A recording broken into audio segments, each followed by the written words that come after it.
लोकार्पण आपके माध्यम से और तमाम लोगों के माध्यम से हुआ। जनजातीय लोगों के लिए सरकार के जो काम है, क्या कहेंगे? भारत वर्ष का और खासतौर से जनजाति समाज का सौभाग्य है जी।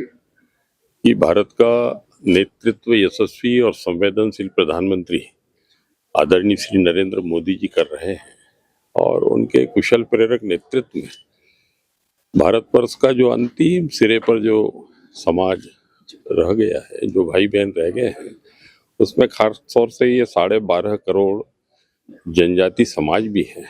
जनजातीय समुदाय के लोगों के विकास के लिए 2014 के बाद प्रधानमंत्री ने अनेक प्रयास करे। जब वो मुख्यमंत्री थे गुजरात की, तब भी उन्होंने अनेक प्रयास करे।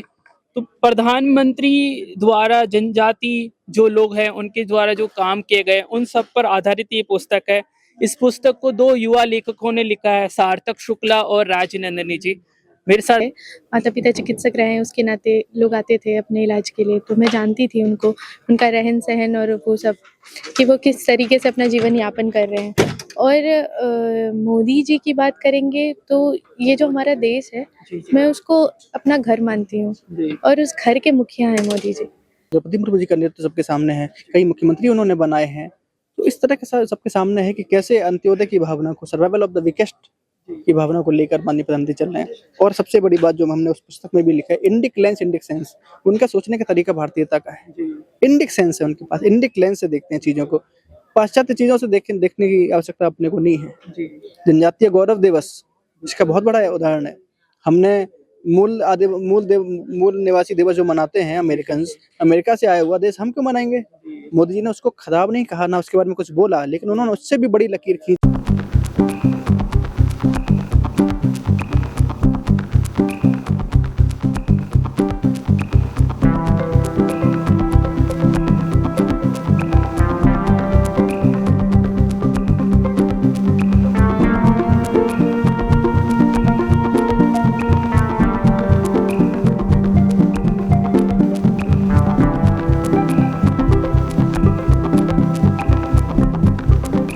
केंद्रीय मंत्री दुर्गादास उइके जी है। सर, इतना अच्छा पुस्तक का लोकार्पण आपके माध्यम से और तमाम लोगों के माध्यम से हुआ। जनजातीय लोगों के लिए सरकार के जो काम है, क्या कहेंगे?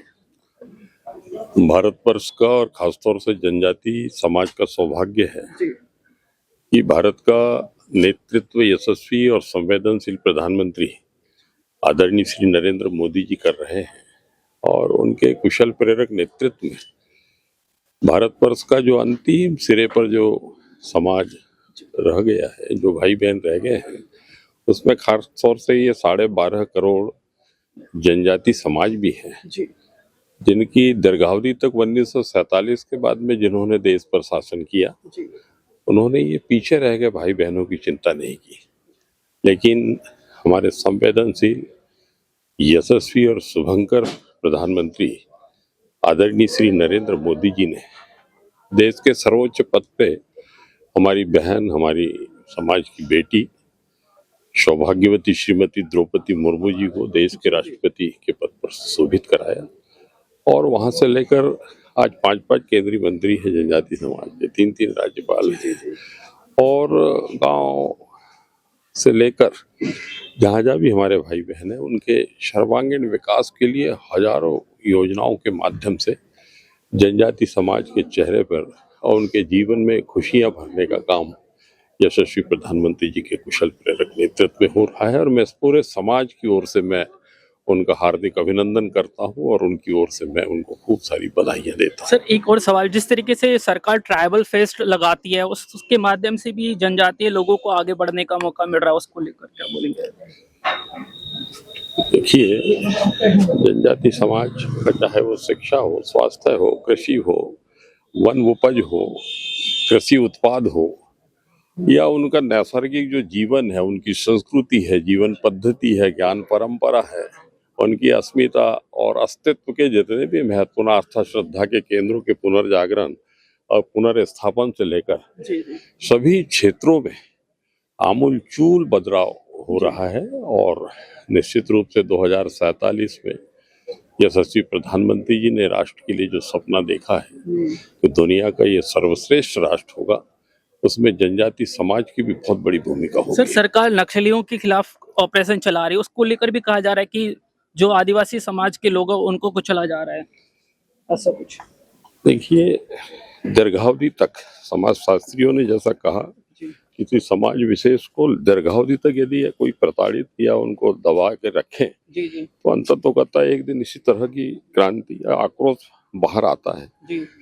उसकी चिंता भी पूर्ववर्ती सरकारों ने नहीं की, लेकिन यशस्वी प्रधानमंत्री जी के कुशल प्रेरक नेतृत्व में और हमारे सरकार की तो जीरो टॉलरेंस जी जी नीति को लेकर एक संकल्प के साथ में जहाँ भी अनीति, अनाचार, पापाचार, व्यभिचार, राष्ट्र विरोधी शक्तियां सक्रिय है, वो निश्चित रूप से उनको मुख्य धारा में लाने के लिए विविध प्रकार के प्रयास यशस्वी प्रधानमंत्री जी के नेतृत्व में हो सर रहे हैं। आप मध्य प्रदेश से आते हैं, मध्य प्रदेश के ओपोजिशन लीडर ने कहा कि आदिवासी हिंदू नहीं है, इसको लेकर क्या सोचते हैं आप?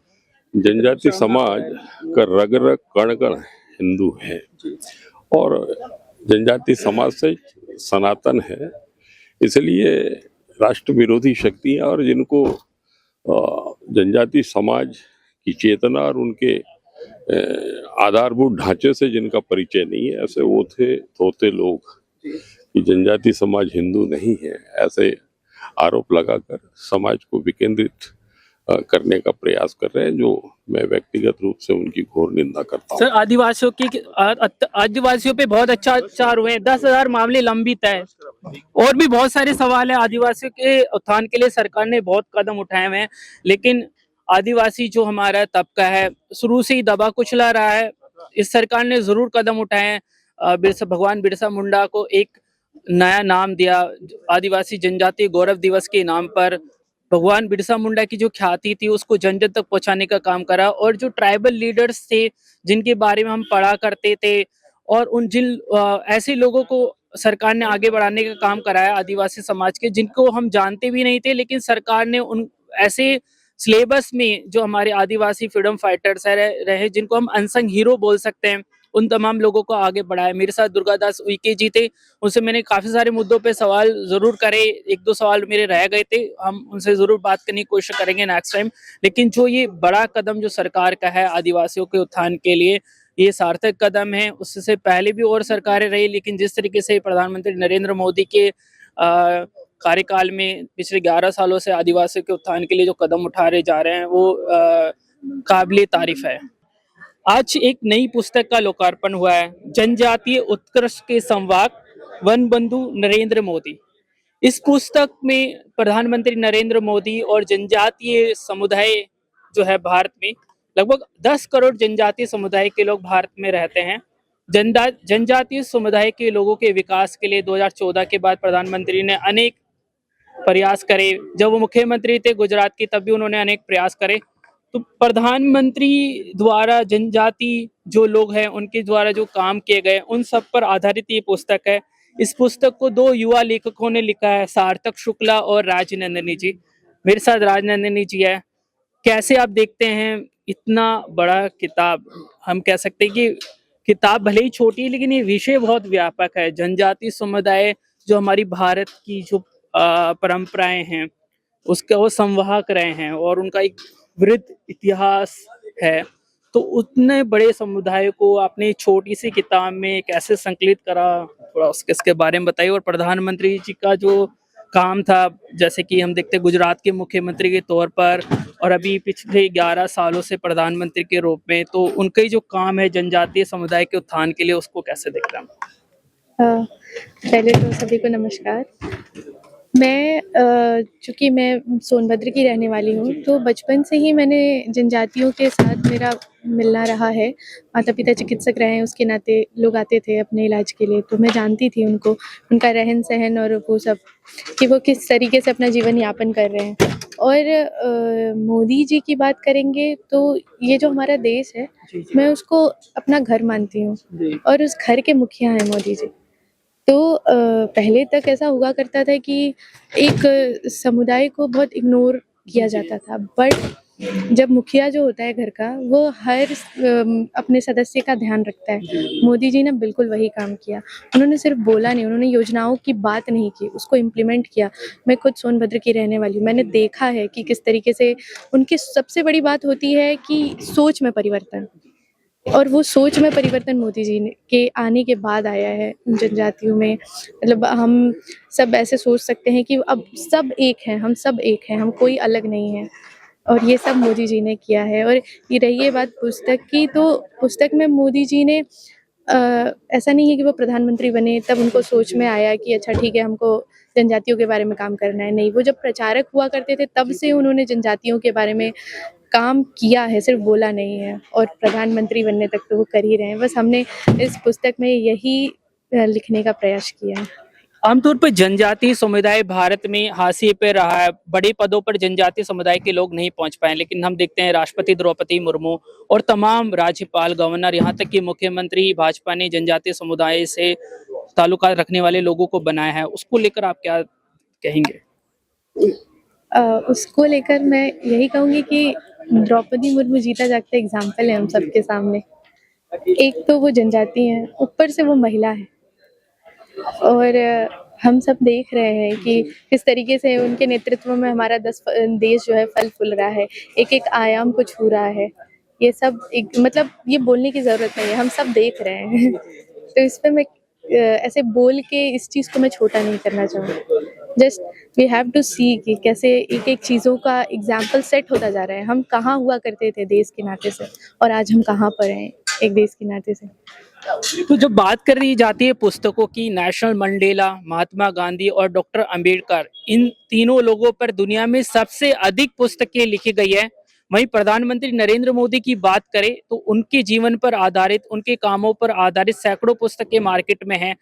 सार्थक जी, जो आपने ये पुस्तक लिखी है, प्रधानमंत्री जी और जनजातीय समुदाय के ताल्लुकात आपने इसमें शामिल करे हैं, तो क्या क्या मुद्दे आपने उठाए हैं, किन किन विषयों पर आपने पुस्तक को लिखने का प्रयास करा है, उसके बारे में? जी धन्यवाद। मैंने पहली तो कोशिश ये की है कि ये पुस्तक केवल तथ्यों का, आंकड़ों की भरमार न हो जाए। हमने बहुत कम तथ्य दिए हैं, बहुत कम आंकड़े दिए हैं, तथ्य दिए हैं, आंकड़े कम दिए हैं। और तथ्यों में वो तथ्य जो सर्वसुलभ हैं, सबको पता है, लेकिन उनकी गहराई उनको नहीं पता है। एक एग्जाम्पल हमारे मुख्य अतिथि किशोर मकवाना जी ने दिया था कि एक जलियांवाला बाग से भी बड़ा नरसंहार हेर नदी के तट पर हुआ था, बनासकांठा में, जहाँ मोदी जी प्रचारक थे डांग जिले में। वहां पर एक बड़ा हत्याकांड जलियांवाला वाला का हुआ, 1200 लोग वहां पर मारे गए। उसके बाद जब मोदी जी वहां पर प्रचारक बने तो उन्होंने वहां उस चीज को महसूस किया, देखा, जब विभाग प्रचारक थे। उसके बाद समय बीतता गया, लोगों को इस प्रति से धूमिल होता गया, सारी चीजें चलती गई। लेकिन जब मोदी जी के ध्यान में वो था, मोदी जी जब मुख्यमंत्री बने तो उन्होंने अगले ही वर्ष पहला काम ये किया कि वहां पर स्मारक बनवाया। और स्मारक बनवा के 1200 पौधे लगवाए और स्मृति वन नाम से उस जगह का नाम दिया। और आज वो दर्शनीय स्थल है, लोग जाके वहां से प्रेरणा लेते हैं। तो ये बहुत छोटी सी चीज है, लेकिन कितनी बड़ा उसका असर है। और बाद में उसी स्मृति वन की घटना को जब 100 साल हुए तो उन्होंने राजपथ पर झांकी निकलवाई उसकी। ये कितने लोगों को पता है? इस तरह की छोटी छोटी चीजें, इस तरह की छोटी छोटी बातें, इस तरह के समाज के छोटे छोटे हर पहलू का ध्यान रखना। मैंने पहले भी कहा, मैं फिर कह रहा हूँ, जनजातीय समाज का विकास मोदी जी के लिए राजनीति का विषय नहीं है। उनके लिए ये कन्विक्शन का विषय है, उनके लिए ये उनके कर्म का विषय है। वो इसके पीछे उनका सब कुछ है। वो रहे हैं उस समाज के साथ। वो केवल राजनीति के लिए नहीं जनजातियों का नाम लेते हैं, वो उनके लिए मन में भावनाएं हैं, वो उनको नेतृत्व प्रदान करते हैं। राष्ट्रपति द्रौपदी मुर्मू जी का नेतृत्व सबके सामने है, कई मुख्यमंत्री उन्होंने बनाए हैं। तो इस तरह के सबके सामने है कि कैसे अंत्योदय की भावना को, सर्वाइवल ऑफ द वीकेस्ट की भावना को लेकर माननीय प्रधानमंत्री चल रहे हैं। और सबसे बड़ी बात जो हमने उस पुस्तक में भी लिखा है, इंडिक लेंस इंडिक सेंस। उनका सोचने का तरीका भारतीयता का है। इंडिक सेंस है उनके पास, इंडिक लेंस से देखते हैं चीजों को, पाश्चात्य चीजों से देखने की आवश्यकता अपने को नहीं है। जनजातीय गौरव दिवस इसका बहुत बड़ा उदाहरण है। हमने मूल निवासी दिवस जो मनाते हैं अमेरिका से आया हुआ देश, हम क्यों मनाएंगे?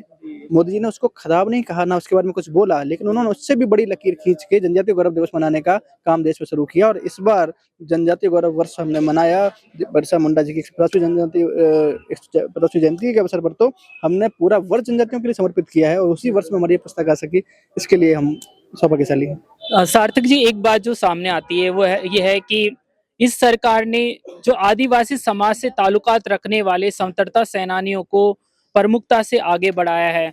लचित बोरफुकन हो गए, भगवान बिरसा मुंडा हो गए और तमाम ऐसे आदिवासी समाज के लोग जिन्होंने स्वतंत्रता के दरमियान पार्टिसिपेशन करा और अंग्रेजों के खिलाफ और तमाम जिस तरीके से हम देखते हैं कि मुगलों के खिलाफ भी उन्होंने लड़ाई लड़ी। तो उस योगदान को ये सरकार बढ़ावा दे रही है, उसको लेकर क्या कहेंगे? सबसे अच्छा काम है जैसे अभी मैंने स्मृति वन का उदाहरण दिया, ऐसे ही कई जिलों में जनजातीय समाज के नायकों के स्मारक बनाए मोदी जी ने।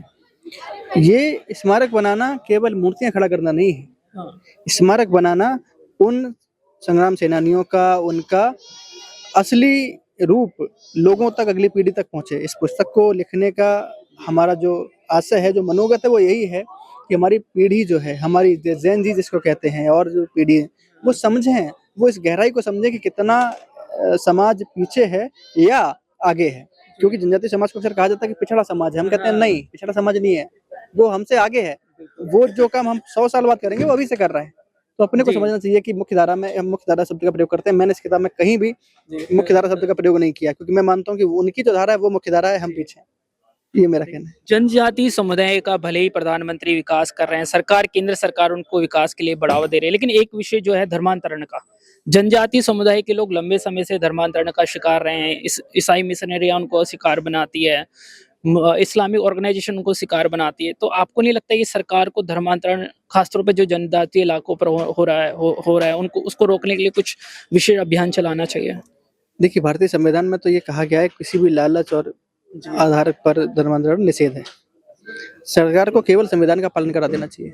हाँ, ये तो नागरिकों की भूल है कि वो संविधान का पालन नहीं कर रहे हैं। जो संविधान की किताब उठाने वाले लोग हैं, जो संविधान की किताब हाथ में लेकर खिलौने की तरह घूमने वाले लोग हैं, वो संविधान का मजाक बनाते हैं। जो धर्मांतरण की बात होती है, तब कहाँ जाता है संविधान? मैं वही कह रहा हूँ, संविधान की जो मूल भावना है उसके अनुरूप भारत का हर नागरिक बिहेव करे, उसके अनुसार आचरण करे, एक अच्छा नागरिक बने। हम जब बात, माननीय प्रधानमंत्री जब 5 संकल्प की बात करते हैं, तो उसमें गुलामी की मानसिकता से मुक्ति की बात करते हैं। उसमें वो ये बात करते हैं कि गुलामी की मानसिकता से पूरी तरह मुक्ति मिले। तो जो धर्मांतरण की आड़ में वो चीजें करी जा रही हैं, वो भी रुके। ये भी एक चीज मैं कहूंगा कि हाँ, धर्मांतरण के विषय में कानून आना, सोचने वाले लोग सोचेंगे। मेरा मानना यह है कि संविधान की जो मूल भावना है उसके अनुरूप काम होना चाहिए। सार्थक जी, आपने बहुत सुंदर किताब लिखी है। आपकी इस कृति को बहुत यश मिले, प्रतिसाद मिले, और जो हमारी जनजातीय लोगों को, तो मैं कहूँगा कि हमारे भारत की धड़कन है वो लोग, और उन्होंने ही भारत को भारत बनाए रखा हुआ है, क्योंकि उनकी परंपराएं आज भी जीवित है। वहाँ शहर नहीं पहुंचे, गाँव में। अच्छा हुआ, ये अच्छा हुआ कि वो शहर नहीं पहुंचे। उनकी जो मूल परंपराएं हैं वो बनी हुई हैं। उनकी मूल परंपराओं में प्रकृति पूजा है। उनकी मूल यहाँ पर आप आए तो आपने तोरण देखा द्वार पर, फूलों से सजा हुआ, ये तोरण उनकी परंपरा का हिस्सा है, हमारी सनातन परंपरा का हिस्सा है। मैंने इसमें जो पहला चैप्टर लिखा है वो लिखा है सनातन से सनातन पुनः जागरण तक। माननीय मोदी जी ने जनजातीय समाज का जो सनातनी इतिहास, गौरवबोध था, उसको पुनर्जागरण किया है सनातन समाज का। और आज वही सनातनी समाज, वही जनजातीय समाज, उसका कुछ लोग धर्मांतर का प्रयत्न करेंगे तो बहुत बड़ी भूल में है। क्योंकि जो सबसे पहले के लोग हैं, हम लोग हमेशा कहते हैं सब भारतवासी, मूल निवासी, हम तो सब एक हैं, सनातन के मानने वाले हैं, सूर्य को पूजा करने वाले हैं। आपने जो वीडियो चली तो उसमें देखा कैसे जनजातीय समाज सूर्य की पूजा कर रहा है। जब फसल काटता है तो पहले कैसे पूजा करता है, हमारी ही परंपरा है। हम किसान, जो मैं उत्तर प्रदेश का रहने वाला हूँ, हमारे मैनपुरी में जब फसल कटती है तो पहले देवताओं को चढ़ाया जाता है। जनजातीय समाज का भी यही है, हिस्सा वही है। उनकी ग्राम देवी होती है, हमारी ग्राम देवी होती है, उनकी कुल देवी होती है, हमारी कुल देवी होती है, उनके ग्राम देवता होते हैं, हमारे ग्राम देवता होते हैं। हम तो वही हैं सब। कुछ लोग जो प्रयत्न कर रहे हैं कि वो कुछ कर देंगे, तो वो गलतफहमी में है। ऐसा कुछ नहीं होने जा रहा। भारत की परंपरा बहुत सनातन है और सनातन तक रहने वाली है, इसमें कोई वैसा विषय नहीं है, ऐसा मेरा मानना है। आपने हमसे बात करी, और इतनी सुंदर किताब है ये, हर किसी व्यक्ति को ये किताब जरूर पढ़नी चाहिए। और जब हम इस किताब को पढ़ेंगे तो हम भारत के तमाम जनजातीय लोगों के बारे में आसानी से जान पाएंगे। प्रधानमंत्री के जो प्रयास है जनजातीय समुदाय को आगे बढ़ाने के लिए, उनको मुख्य धारा में लाने के, तो तमाम प्रयासों का इस पुस्तक में जिक्र है। ये पुस्तक प्रभात प्रकाशन से प्रकाशित हुई है। आप लोग इसे ऑनलाइन भी मंगवा सकते हैं, या फिर प्रभात प्रकाशन का स्टोर दरियागंज में है, वहाँ व्यक्तिगत जाकर भी आप इसको ले सकते हैं। तो हम, ये बहुत अच्छा इनिशिएटिव प्रभात प्रकाशन ने लिया है। कितनी सुंदर किताब हमारे जनजातीय लोगों से रूबरू करवाने के लिए उन्होंने प्रकाशित करी है। भारत न्यूज़ लाइव के लिए महेंद्र कुमार शर्मा।